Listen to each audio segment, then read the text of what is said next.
Hello friends, स्वागत है आपका एक बार फिर से हमारी नई वीडियो में। इस वीडियो में हम देखेंगे ईवीएस चैप्टर 3 जिसका नाम है जल। ये वीडियो अगर आप यूपीटेट या सीटेट जो कि आगामी जुलाई में एग्जाम होने वाला है यूपीटेट का और उसके बाद सीटेट का, अगर उसकी तैयारी कर रहे हैं तो आपके लिए वीडियो बहुत ही इंपॉर्टेंट है। आप इसको ध्यान से देखिएगा। इसमें हम आपके लिए 30 एमसीक्यू लेकर आए हैं जो कि बहुत ही इंपॉर्टेंट है। आप खुद से आंसर देने की कोशिश कीजिएगा और कमेंट करके जरूर बताइएगा आपका कितना स्कोर बना है। तो चलिए स्टार्ट करते हैं। तो फर्स्ट क्वेश्चन है जिसमें लिखा है जल का मुख्य स्रोत क्या है। स्रोत का मतलब होता है यहाँ पर कि जल हमको किन चीजों से प्राप्त होता है। आपके पास चार ऑप्शन है। पहला है सूर्य, दूसरा है वर्षा, तीसरा है पर्वत, चौथा है मिट्टी। तो जैसा कि आप ऑप्शन में देख सकते हैं, पहला ऑप्शन लिखा है सूर्य, तो सूर्य से हमको जल तो नहीं प्राप्त होता है। दूसरा ऑप्शन है वर्षा, जी बिल्कुल वर्षा से यहाँ पर जल प्राप्त होता है। उसके बाद पर्वत है और मिट्टी, तो पर्वत और मिट्टी से भी जल नहीं प्राप्त होता। तो राइट आंसर इसका हो जाएगा ऑप्शन नंबर बी, वर्षा। इसके बाद देखते हैं क्वेश्चन नंबर 2। लिखा है पृथ्वी की सतह का लगभग कितना भाग पानी से ढका है, यानी कि जो हमारी पृथ्वी है उसकी सतह पर कितना प्रतिशत भाग पानी से ढका हुआ है। ऑप्शन चार आपके पास है। पहले ऑप्शन में लिखा है 25%, दूसरे में है 50%, तीसरे में 71% या फिर 90%। तो आप बेहतर जानते होंगे, इसका आंसर हो जाएगा ऑप्शन नंबर सी, क्योंकि हमारी पृथ्वी की सतह का लगभग 71% भाग जल से ढका हुआ है। इसके बाद देखते हैं क्वेश्चन नंबर 3। लिखा है पीने योग्य पानी को क्या कहते हैं, मतलब ऐसा पानी जो हम लोग पीते हैं। जैसा कि अभी आपने ऊपर क्वेश्चन में देखा, पृथ्वी पर लगभग 71% भाग पानी से ढका हुआ है, लेकिन ये पूरा पानी पीने योग्य नहीं है। लेकिन पीने योग्य पानी को हम कहते क्या है, ये क्वेश्चन है। खारा जल, स्वच्छ जल, समुद्री जल या फिर गंगा जल, माफ कीजिएगा गंदा जल। तो इसका राइट आंसर हो जाएगा ऑप्शन नंबर बी, स्वच्छ जल। जो पानी पीने योग्य होता है उसको हम स्वच्छ जल कहते हैं। इसके बाद हम देखते हैं क्वेश्चन नंबर 4। लिखा है पानी का उपयोग किसके लिए किया जाता है। चार ऑप्शन है, पीने के लिए, खाना बनाने के लिए, सफाई के लिए, उपर्युक्त सभी। तो जैसा कि आप देख सकते हैं यहाँ पर ऊपर के जो तीन ऑप्शन है तीनों ही बिल्कुल सही है। पानी का उपयोग हम पीने के लिए भी करते हैं, खाना बनाने के लिए भी करते हैं और सफाई के लिए भी करते हैं। तो इसका राइट आंसर हो जाएगा ऑप्शन नंबर डी, उपर्युक्त सभी। इसके बाद देखते हैं क्वेश्चन नंबर 5। लिखा है जल का रासायनिक सूत्र क्या है। आपने केमिस्ट्री पढ़ी होगी क्लास 10 में, 9 में या इससे पहले भी क्लासों में पढ़ाया जाता है।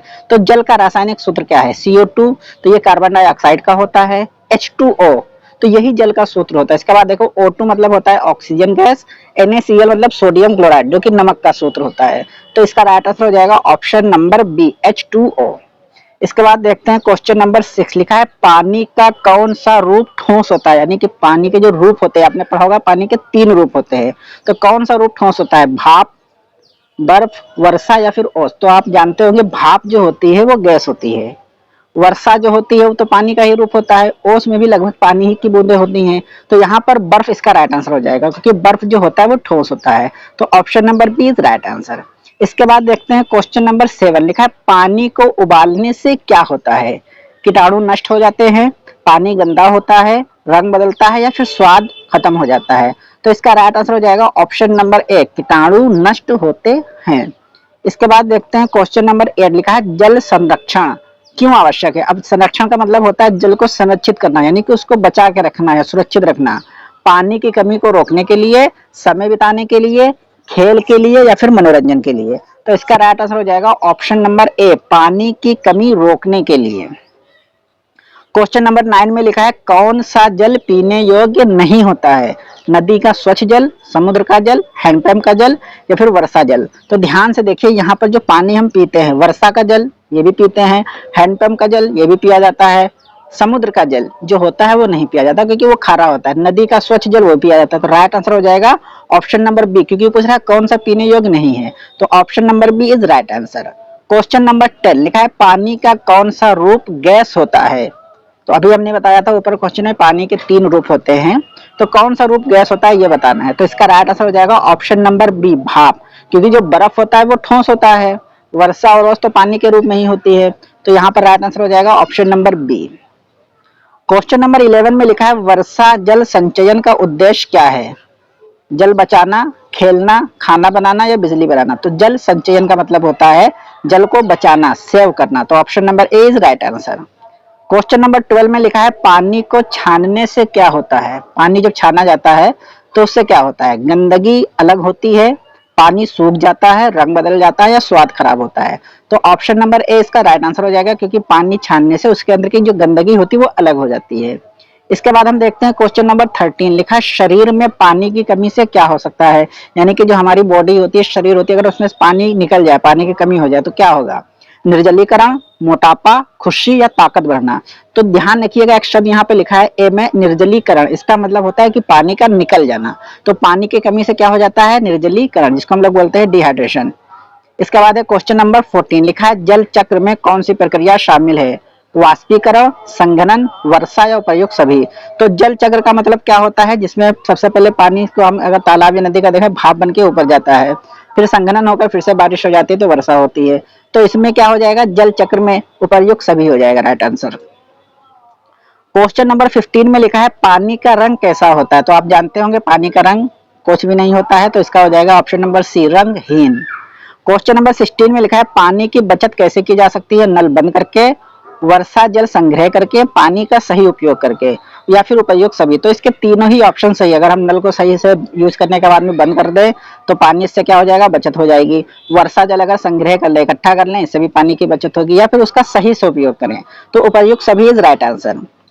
क्वेश्चन नंबर 17 में लिखा है जल प्रदूषण का मुख्य कारण क्या है। प्रदूषण मतलब जल में जो गंदगी होती है, कचरा और रसायन, पेड़ लगाना, सफाई करना, वर्षा होना। तो यहाँ पर पहला ही ऑप्शन है वही सही हो जाएगा, कचरा और रसायन। तो option number A is right answer. Question number 18 में लिखा है पानी किसके लिए आवश्यक है। मनुष्य, पशु, पौधे। तो आप जानते होंगे पानी की आवश्यकता सभी को पड़ती है, मनुष्य है या फिर पशु है पानी पीने के लिए, पौधे होते हैं उसमें भी पानी डाला जाता है। तो उपर्युक्त सभी राइट आंसर होगा option number D. Question number 19 में लिखा है कुएं का पानी किस प्रकार का स्रोत है। भूजल, समुद्री जल, वर्षा जल या फिर बर्फ जल। तो कुएं का पानी जो होता है वो जमीन के अंदर से निकलता है, जिसको हम लोग कह सकते हैं भूजल। तो option number A is right answer. Question number 20 में लिखा है पानी को शुद्ध करने के लिए उपयोग किया जाता है। फिल्टर, मिट्टी, लकड़ी, कपड़ा। तो पानी को शुद्ध करने के लिए हम फिल्टर का प्रयोग करते हैं। तो option number A is right answer. इसके बाद देखते हैं क्वेश्चन नंबर 21, लिखा सबसे अधिक पानी कहाँ पाया जाता है। नदियों में, समुद्र में, तालाब में या फिर झील में। तो सबसे अधिक पानी जो पाया जाता है बच्चों, वो समुद्र में पाया जाता है। इसका राइट आंसर हो जाएगा option number B. Question number 22 में लिखा है वर्षा किससे होती है। बादलों से, मिट्टी से, सूर्य से या फिर पर्वत से। तो आप जानते ही होंगे वर्षा जो होती है वो बादलों से होती है। जब पानी भाप बन के उड़ के जाता है ऊपर, तो वहां पर ठंडा होकर वो फिर से बादल बन जाते हैं। तो ये बादल से हो जाएगा, ए ऑप्शन सही है।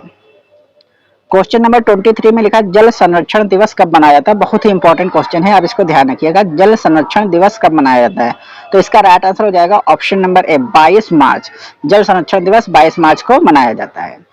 क्वेश्चन नंबर 24 लिखा है गंदा पानी पीने से कौन सा रोग हो सकता है। यानी कि अगर हम गंदा पानी पिए तो क्या होगा, हैजा, टाइफाइड, डायरिया या फिर उपयुक्त सभी। तो इसका राइट आंसर हो जाएगा ऑप्शन नंबर डी, उपयुक्त सभी, क्योंकि गंदा पानी पीने से हैजा भी हो सकता है, टाइफाइड या फिर डायरिया। इसके बाद क्वेश्चन नंबर 25 लिखा है पौधों को पानी क्यों आवश्यक है। वृद्धि के लिए, भोजन बनाने के लिए, जीवित रहने के लिए या फिर उपयुक्त सभी। तो इसका राइट आंसर हो जाएगा ऑप्शन नंबर डी, क्योंकि पानी जो होता है पौधों को वृद्धि करने के लिए भी जरूरत होता है, भोजन बनाने के लिए और उसको जीवित रहने के लिए भी। तो option number D is right answer. अब हम देखते हैं क्वेश्चन नंबर 26 लिखा है जल संरक्षण का सबसे अच्छा तरीका कौन सा है। पानी व्यर्थ ना बहाना, यानी कि पानी को हम फालतू ना बहाएं। नल खुला छोड़ देना, यानी कि पानी को खुला छोड़ दें, या अधिक पानी खर्च करना, या फिर जल प्रदूषण करना। तो इसका आंसर हो जाएगा ऑप्शन नंबर ए, पानी व्यर्थ ना बहाना। अगला क्वेश्चन है जिसमें लिखा है नदी का पानी गंदा क्यों हो जाता है। चार ऑप्शन है, कचरा डालने के लिए, सफाई करने से, पेड़ लगाने से या फिर वर्षा से। तो देखिए स्टूडेंट, यहाँ पर इसका जो राइट आंसर हो जाएगा ऑप्शन नंबर ए, कचरा डालने से, क्योंकि सफाई करने से, पेड़ लगाने से या फिर वर्षा से पानी गंदा नहीं होता। तो इसका राइट आंसर हो जाएगा option number A. Question number 28 में लिखा है पानी का स्वाद कैसा होता है। मीठा, खट्टा, स्वादहीन या फिर कड़वा। जो आप जानते होंगे पानी का जो स्वाद होता है वो स्वादहीन होता है। तो option number C is right answer. यहाँ पर कड़वा, खट्टा या मीठा नहीं होता है। 29 में लिखा है कौन सा जल स्रोत कृत्रिम है। कृत्रिम का मतलब होता है मानव निर्मित। तालाब, नदी, झील, समुद्र। तो यहाँ पे देखिए बी, सी और डी ये तीनों ही प्राकृतिक होते हैं, लेकिन ऑप्शन नंबर ए में लिखा है तालाब। तालाब जो होता है वो कृत्रिम होता है। तो इस तरीके से इसका राइट आंसर हो जाएगा option number A. Last question इसमें लिखा स्वच्छ जल का उपयोग क्यों करना चाहिए। स्वस्थ रहने के लिए, बीमारी से बचने के लिए, शरीर को सुरक्षित रखने के लिए, या फिर उपयुक्त सभी। तो आप जानते होंगे इसके तीनों ही ऑप्शन सही है, तो उपयुक्त सभी सही हो जाएगा। इस तरीके से इसका राइट आंसर हो जाएगा ऑप्शन नंबर डी। तो इस तरीके से हमने यहाँ पर जल चैप्टर के सभी इंपॉर्टेंट क्वेश्चन कवर कर लिए हैं।